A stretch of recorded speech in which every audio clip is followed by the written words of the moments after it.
Sur Ado Crypto, les infos crypto pour ceux qui n'ont pas le temps, le Bitcoin et les cryptos enfin libres de repartir. Les gars, on a une épée de Damoclès qui va se terminer dans à peu près 1 heure. Mais est-ce qu'on est sûr de pouvoir repartir? C'est ce dont on va parler ce matin. Parce que ça reste quand même une période un peu charnière, puisqu'on a quand même pas mal pump ces derniers temps. Est-ce que ce retracement va venir, va pas venir? On va en parler ce matin avec un BTC qui perd 1%, on est toujours à 42 500 dollars, Ethereum qui perd 1% aussi, 2352 dollars, BNB qui nous a fait des belles performances ces derniers temps, il était temps, il était vraiment à la traîne 1,7%, Missile Sol qui rebondit aussi, qui est monté jusqu'aux 120 dollars, qui rebondit ce matin de 3,2%. Donc petit rebond assez logique. ADA 4% de perte.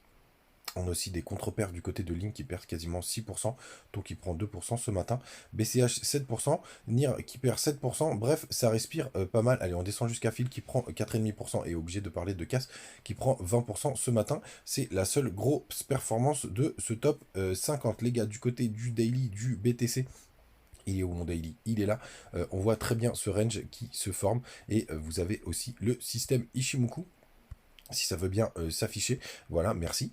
TradingView, pour le coup, vous voyez qu'on a quand même toujours ce range hein, assez clair entre les 40 500 et les 43 000, les 44 000 dollars.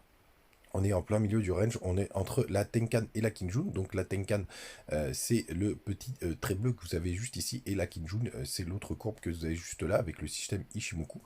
Et là, on voit que ça fait office de support. On va voir ce que ça va donner. Le prochain support, il est en bas du range au 40 177. Vous voyez si jamais on vient se poser sur le nuage. Donc rien de très intéressant hein, de ce côté-là. Là pour l'instant, le BTC il stagne et comme on se l'est dit, c'est plutôt une bonne nouvelle puisque du coup on a les autres cryptos qui tiennent assez bien et qui nous font des jolies performances. Du coup l'épée de Damoclès en moins, c'est quand même notre ami Option qui va bientôt se terminer. Hop, il est où? Alors les options, pour ceux qui ne connaissent pas, c'est des contrats, on peut parier à la hausse ou à la baisse sur les cryptos et dire que ça va finir en dessous d'un certain seuil, etc. Et vous avez un max pain price et en général, on tend à s'en rapprocher. Il y avait des grosses clôtures pour ce 29 décembre, donc c'est aujourd'hui. Donc c'est à 9 heures ou à 10 heures, je me souviens jamais. Forcé de constater qu'on risque de pas y aller et ça c'est plutôt une bonne nouvelle parce que ça tient bien. Alors j'ai remarqué ces derniers temps parce qu'il y a pas mal de gens qui critiquent ce système de Max Payne, etc. Je suis assez d'accord, moi je le regarde de moins en moins. Là il y avait des grosses expirations, on voit quand même que ça a servi à pas grand chose. Très souvent moi en fait je regarde le lendemain des grosses expirations et vous voyez le lendemain, donc c'est samedi, il y en a beaucoup moins, mais par contre c'est assez proche de la réalité puisque vous voyez 43 000 euros, 43 000 dollars pardon, c'est le Max Payne price et au final on en est quand même pas très loin, donc il est probable plutôt de regarder ce qui se passe le lendemain pour voir si on va être vraiment proche ou éloigné du Max Payne. Et c'est pareil d'ailleurs si on va même jusqu'au 31 décembre, vous voyez le Max Payne il est à 43 000 dollars. Franchement il n'y a pas, c'est plutôt intéressant de voir ce qu'il y a autour et comme je vous le disais, moi je le jouais pas. Et pour le coup, je suis assez content parce que j'ai bien fait du côté des contrats futurs, toujours ce range qui est magnifique. Alors malheureusement, pourquoi je vous disais dans le titre que est-ce que c'est sûr? Bah non, de toute façon rien n'est jamais sûr en crypto. C'est que tout simplement le prochain support en dessous de la Tenkan, d'ailleurs, qui est très intéressant parce que le système Ishimoku sur les contrats à terme, donc les contrats CME, qu'est-ce que c'est? C'est les contrats de Chicago Mercantile Exchange. C'est qu'en fait, vous pouvez acheter vos cryptos sur le spot, mais vous pouvez aussi déjà les trader en contrat futur, donc c'est-à-dire avec des leviers sur le Mercado Mercantile Exchange, et c'est fermé après 17 h ou 18 h, ou ça doit être 22 h 30 aux États-Unis, et c'est fermé le week-end. Vous avez des petits gaps qui se forment, donc il y en a un qu'on n'a toujours pas comblé, hein, c'est assez impressionnant, on ira forcément parce que je suis assez bullish pour la suite, mais est-ce qu'on ira chercher celui qui est jusqu'au 39 290 dollars? That is the question, les gars. Franchement, ce serait assez logique d'y aller, c'est pour ça que je vous disais que rien n'est trop sûr. Et je vais répondre à pas mal de questions qu'on me pose ces derniers temps. La Bitcoin dominance, tout simplement, elle continue de chuter. On a eu des belles performances hier. Donc là, on est complètement en train de perdre de la puissance du côté du BTC par rapport aux autres cryptos. Donc ça nous fait extrêmement plaisir. On voit que la prochaine zone de support, potentiellement, il y a une petite zone de travail là où on est. On va passer en weekly. Ce sera peut-être plus propre. Hop. Tac, tac, tac. Ouais, on est en train de retravailler ce petit pic qu'on a eu ici. Pour le coup, vraiment, pour moi, la grosse zone de support, elle est au 48%. Donc ça, ce serait plutôt pas mal, puisque ça voudrait dire que les ALG continuent de performance. Vous voyez, MACD a continué de croiser à la baisse. Donc ça, c'est plutôt chouette.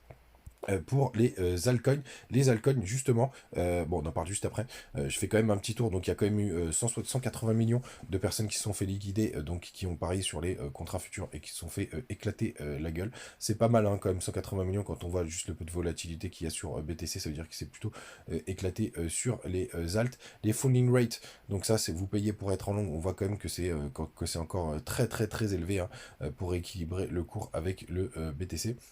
C'est TRB qui a des fundings négatifs, BNB qui pourrait continuer de monter aussi parce qu'on voit des fundings assez négatifs. On va voir ce que ça va donner, hein. C'est pas le seul indicateur qu'il faut regarder, hein, les gars, je vous préviens quand même. Long short ratio, ce matin, où est-ce qu'il est mon long short ratio le plus propre? Allez, on va regarder là plutôt. Il y a beaucoup de personnes qui sont en short ce matin, donc ça c'est plutôt une bonne nouvelle pour avoir un peu d'opium pour pousser le cours sur le 24 heures. On est vraiment à la parité. Pas trop d'indications. Et où sont les liquidités? Donc c'est quoi les liquidités, les gars? Bah, c'est tout simplement des grosses zones qui sont appelées par le marché parce que les exchanges gagnent de l'argent dès qu'il y a votre position qui est déclenchée. Donc en gros, quand vous achetez sur le spot ou même sur les futurs, dès que vous achetez quelque chose, il y a une petite commission que vous payez. Et c'est comme ça que les exchanges gagnent de l'argent. Et vous avez donc ce qu'on appelle les market makers qui vont justement dans ces zones, qui poussent le cours, qui les font revenir, repartir, etc. Et aussi pour déclencher des gros ordres qui font que les exchanges gagnent de l'argent. Ils sont payés pour ça. On appelle ça les market makers. On voit qu'il y a un petit pic qui a déjà été pris vers les 42 300 dollars grosso modo. Il y en a encore à aller chercher. Il y a un gros pic qui se situe vers les 41 500. C'est normal, il y a pas mal de stops qui sont positionnés juste là. Et là, ça tapisse. Donc, ça peut être intéressant s'il n'y a pas de grosses zones d'ordre. Mais par contre, il y en a pas mal qui sont positionnés. Donc, intéressant à la hausse, intéressant à la baisse. On va voir ce que ça va donner. Et quand on regarde les liquidations pour les leverage, donc ça veut dire c'est ceux qui prennent des positions à levier. Ce qui vous permet de mettre, de mettre plus d'argent, on va dire, en jeu. Mais aussi de tout perdre. En gros, quand vous preniez un levier 10, si jamais ça fait 10%, bah, vous faites 100%. Si jamais ça perd 10%, bah, vous faites liquider ces fameuses liquidations qu'on a eues au départ. Je vous en parle parce qu'il y a beaucoup de nouveaux qui arrivent sur la chaîne d'ailleurs. Bienvenue à vous. Donc obligé de reparler de certains concepts, mais c'est aussi une très très bonne nouvelle, et c'est ça que je voulais vous dire, c'est que pour moi, là, on est vraiment dans un énorme pic, il y a énormément d'abonnés qui arrivent tous les jours, et bienvenue, vraiment, ça fait vraiment plaisir, mais ça, pour le coup, c'est signe aussi d'un nouveau cycle haussier, et ça fait vraiment plaisir. Justement, nouveau cycle haussier, j'ai pas mal de questions, notamment du côté du Telegram, quelles sont les prochaines cryptos qui vont exploser, etc. Bon, sachez que nous, on est là quand même depuis un certain moment, donc on a déjà nos portefeuilles qui ont fait des performances assez sympathiques. Donc, comment détecter les cryptos, pour le coup, qui n'ont pas encore explosé? Bah, évidemment, c'est très dur. Je vous partageais d'ailleurs hier sur Twitter. N'hésitez pas à me rejoindre. On a eu une belle performance du côté de Victoria VR, pour le coup, qui a complètement explosé. Et justement, c'est ces cryptos-là ou sur lesquels il faut jeter un œil, pas celles qui ont explosé, même si ils peuvent encore aller bien plus haut. Et vous voyez, il y a un énorme range qui s'est formé. Vous voyez, cette borne qui était jusqu'au 0,18 grosso modo, et le bas vers les 0,4, 0,046. Et dès qu'on a breaké, bah, c'est parti très très vite, c'est parti en flèche. J'en ai regardé deux ce matin qui étaient intéressantes, mais ça ne suffit pas. C'est tout simplement, on a eu tout d'abord MLN, pour le coup, qui est très intéressante parce que justement, elle n'a pas encore littéralement explosé, elle est disponible un petit peu partout. C'est une vieille crypto qui a un faible market cap, etc. Il faut aller jeter un œil, quand vous analysez une crypto, il faut aller jeter un œil pour voir si elle continue de faire quelque chose, parce que regardez, c'est une vieille crypto qui date du 15 mars 2017, il y a très peu d'abonnés, c'est une vieille crypto, est-ce que ça va continuer de performer? Ça, je peux pas vous le dire, elle est dispo sur KuCoin, d'ailleurs, vous avez les liens en commentaire.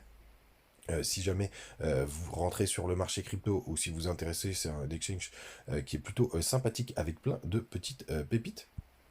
Pourquoi je la trouve pas, Mylène? Bon, c'est pas grave. Parce qu'en plus, elle a été suivie par KuCoin, on va y regarder vite fait sur Binance parce que je sais qu'elle est dessus. Et hop, MLN, on regarde, c'est pareil, vous voyez, il y a un range qui s'est formé, on va passer en weekly.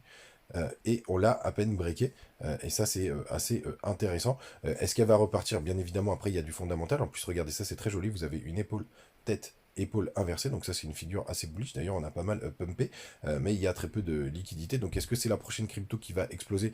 Bah, c'est possible qu'elle fasse quand même quelque chose d'assez sympathique parce qu'elle est un peu à la bourre par rapport aux autres, mais ce qui est vrai aussi, c'est qu'elle est à la bourre, donc tous les gros projets ont quand même déjà pas mal pumpé.